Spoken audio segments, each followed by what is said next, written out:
வணக்கம். இது உங்கள் பொலிட்டிக்கல் பார்க். நான் உங்கள் நண்பன். இன்றைய தினத்துல சீமானன்னு கூட்டத்துல பேசிட்டு இருக்கும் போது ஒருத்தர் வண்டியில நின்றுட்டு வந்திருக்காங்க. டிவிக்கேன்னு கத்திட்டு வந்திருக்காங்க. வந்துன உடனே அவங்கள பார்த்து சீமானன்னா டிவிக்கேவா வந்த தூரமா போய் வீடா போய் தூரமா வையே போன்னு சொல்லிக்கிறாங்க.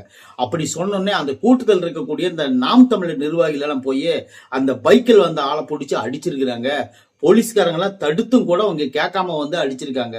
ஒரு ரவுடிஸ்ட வந்து அந்த இடத்துல உருவாக்கி இருக்காங்க அப்படின்னு சொல்றதுதான் நாம இந்த வீடியோக்குள்ள ஃபுல்லா பார்க்க போறோம்.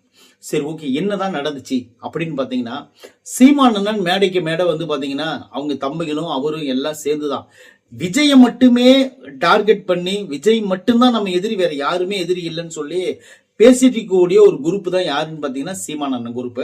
அந்த குரூப் என்ன பண்ணுச்சுன்னு பாத்தீங்கன்னா, ஒரு இடத்துல பேசிட்டு இருக்கும்போது ஒருத்தர் வந்து என்ன பண்ணாருன்னு பாத்தீங்கன்னா, டிவிக்கு தொண்டறது அவரு பைக்கில் வந்துட்டு இருந்திருக்காரு. வந்தோடனே டிவிக்கேன்னு கத்திருக்காரு. கத்துன உடனே இவங்க கண்டுக்காம அவங்க பாட்டுக்கு பேசிட்டு இருக்க வேண்டியதானே. அதுதான் ஒரு நியாயமான அரசியல்வாதி. ஒருவேளை கண்டுகிட்டா கூட சரிப்பா பார்த்து ஓரமா போ அப்படின்னு சொல்றதுதான் ஒரு நியாயமான ஒரு அரசியல்.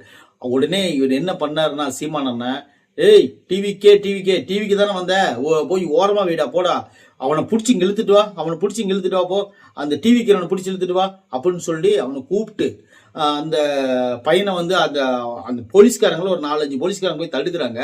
அதுல ஒருத்தன் தலைமையிலேயே அடிக்கிறான், ஒருத்தன் வந்து பின்னாடி இருந்து குத்துறான். இந்த மாதிரி வந்து அந்த ஆள் அந்த பைக்கில் உட்கார்ந்துருக்கிற ஆளை வந்து அதாவது ஒரு ரவுடிஸ் வந்து அடிக்கிறாங்களா, ஒரு ரவுடிஸ் வந்து அடிக்கிறாங்களா ஒரு இடத்துல உட்கார்ந்துருக்கும் போது அந்த மாதிரி பைக்கில் உட்கார்ந்துருக்கிற ஆளை வந்து அவங்க எல்லாம் சுத்தி அடிக்கிறாங்க. அதாவது உங்க கூட்டத்துல டிவிக்கேன்னு சொன்னதுக்கே நீங்க அப்படி அடிக்கிறீங்க. விஜயோடைய பேரை பர்சனலா போய் திட்டிட்டு இருக்கிறீங்களே, அவங்களுக்கு எவ்வளவு கோபம் வரும். ஒண்ணு இல்ல, உங்க கூட்டத்துல இருக்கக்கூடிய ஒரு உங்கள் பேச்சா வந்து நீங்க கரெக்டா பேசுனீங்கன்னா எல்லாருமே கரெக்டா தான் நடந்துக்குவாங்க. அது கூட்டத்துக்குள்ள ஒருத்தன் டிவிக்கேன்னு கத்துனதுக்காகவே உங்களுக்கு இவ்வளவு கோபம் வருது. இதுவே வந்து ஒருத்த வந்து கூட்டத்துல வந்து டிவிக்கேன்னு கத்துனதுக்கு இவ்வளவு கோபம் வந்து அவனை பிடிச்சி அடிக்கிற ரவுடிசம் பண்றீங்களே. விஜயன் நீங்க என்னென்ன திட்டுறீங்க, எந்தெந்த மேடையில என்னென்ன மாதிரி திட்டுறீங்க, பர்சனல் லைஃப திட்டுறீங்க, அவருடைய கேரக்டர் திட்டுங்க. அவர் வந்து கேரக்டர்னா என்ன கேரக்டர், அவருடைய கேரக்டர், அவருடைய என்ன யோசிக்கிறாரு, அவர் அரசியல்வாதியா என்ன பண்றாரு, மக்களை எப்படி சந்திச்சாரு, என்ன பிரச்சனையை அவர் தீர்த்திருக்காரு, இதெல்லாம் பேசுறது கரெக்ட். ஆனா பெர்சனலா பேசுறீங்க பாத்தீங்களா, அந்த பெர்சனலா பேசுறது தான் மிகப்பெரிய தப்பு. அந்த மாதிரி தப்பை தான் நீங்க பண்றீங்க. அப்படி பண்ணும்போது கூட இந்த தாவேக தொண்டர்களை என்ன பண்றாங்க பாத்தீங்கன்னா, இவங்க வந்து அதிகமா வந்து விமர்சனம் பண்றாங்க. நான் இல்லைன்னு சொல்ல வரல. நீங்க அவங்கள பர்சனலா திட்டாம இருந்தீங்கன்னா அவங்களும் உங்களை பர்சனலா திட்ட மாட்டாங்க. இதுவரையிலையும் வந்து விஜய் அவர்களோட வாயில நாம் தமிழர் சீமான் அப்படிங்கிற வார்த்தை கூட அவர் பேசுறதில்ல. நாம் தமிழர் ஒரு கட்சி பேரை கூட அவர் சொன்னதில்ல. எப்படியாவது ஒரு வாயில் இருந்து அந்த நாம் தமிழருங்கிற பேரை வாங்கிடணும் அப்படிங்கிற ஒரே ஒரு காரணத்துக்காக செயல்பட்டு கொண்டிருக்கும் நாம் தமிழர் கட்சியினர்கள் வந்து இன்னைக்கு ஒரு தேவையில்லாம ஒரு பிரச்சனை வந்து தாவேக்கால கிளப்பிட்டு இருக்காங்க. அது கிளப்பிட்டு இருக்காங்கன்னா இது எந்த மாதிரி முடியும் தெரியுமா? இது வந்து தளபதிக்கோ அல்லது வந்து சீமானனுக்கோ வந்து போட்டி கிடையாது. இது வந்து 4 முனை போட்டி தான். இந்த 4 முனை போட்டிகளும் 4 தலைவர். உங்களுக்கு கோபம் வருது, நியாயமான விஷயம். நம்ம வந்து ஒரு இடத்துல பேசிட்டு இருக்கிறோம்னா நம்ம கருத்துக்களை பேசிட்டு இருக்கும்போது நம்ம கூட ஒருத்தன் வந்து நம்மளுக்கு கத்துனானா தப்பு தான். நீங்க தப்பு, நீங்க அது நான் ரைட்டு, அவன் பண்ணது ரைட்டு, அதனால நீங்க இது பண்றது தப்புன்னு அதனால சொல்லல. கரெக்ட். என்ன கேட்டீங்கன்னா அவனை வந்து நீங்க டீல் பண்ற விஷயத்துல டீல் பண்ணணும். எப்படின்னு கேட்டீங்கன்னா டிவிக்கேவா, ஆமாப்பா இப்போ உன் கட்சி எனக்கு பெருசுதான் நீ போ அப்படின்னு சொல்லிட்டு ஒரு சாந்தமான ஒரு வாக்கியத்தை சொல்லிக்கணும். அல்லது வந்து இப்படியெல்லாம் கத்தாதரா, இன்னொரு நாள் இப்படி கத்தினா சரிப்பட்டு வராது, ஒழுங்குமா வீட்டுக்கு போ அப்படின்னு சொல்லிட்டு மிரட்டி இருக்கலாம்.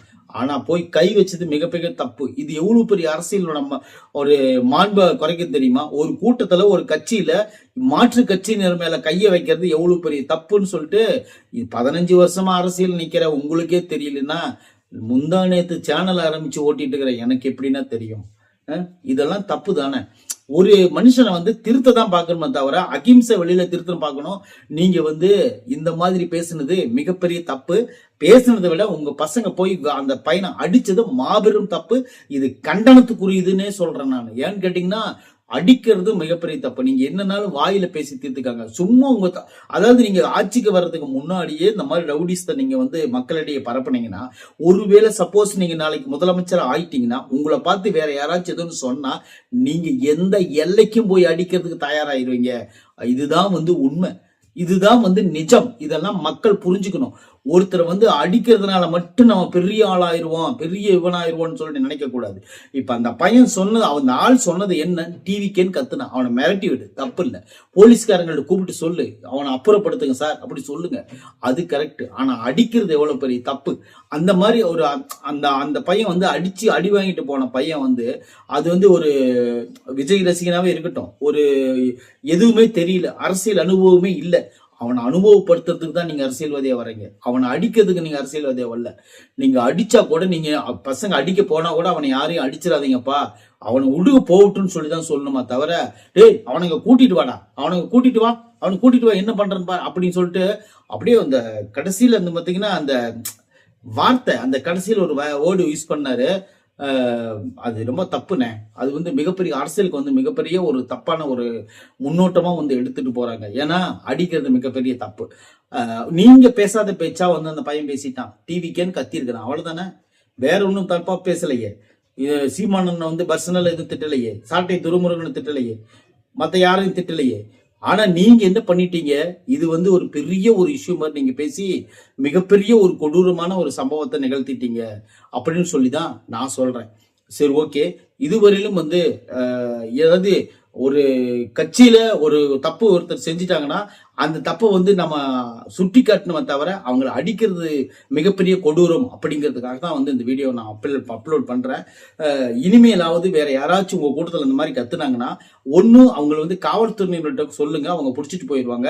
அல்லது வந்து நீங்க அறிவுரை சொல்ல முடிஞ்சா சொல்லுங்க, இல்லைன்னா உங்க நிர்வாகி பசங்கிட்ட வந்து அந்த பையனை அப்புறப்படுத்துங்கப்பா அப்படின்னு சொல்லுங்க, அது கரெக்ட்.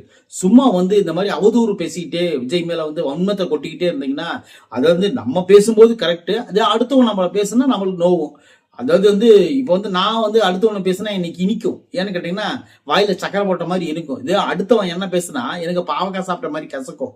இதுதான் வந்து இந்த அரசியல். உங்களை பேசும்போது உங்களுக்கு வந்தா ரத்தம், இது அடுத்தவனுக்கு வந்தா தக்காளி சட்னியா? இது எந்த விதத்தில் நியாயம்? சீமானன் பண்ணது இது மிகப்பெரிய தப்பு. நன்றி, வணக்கம்.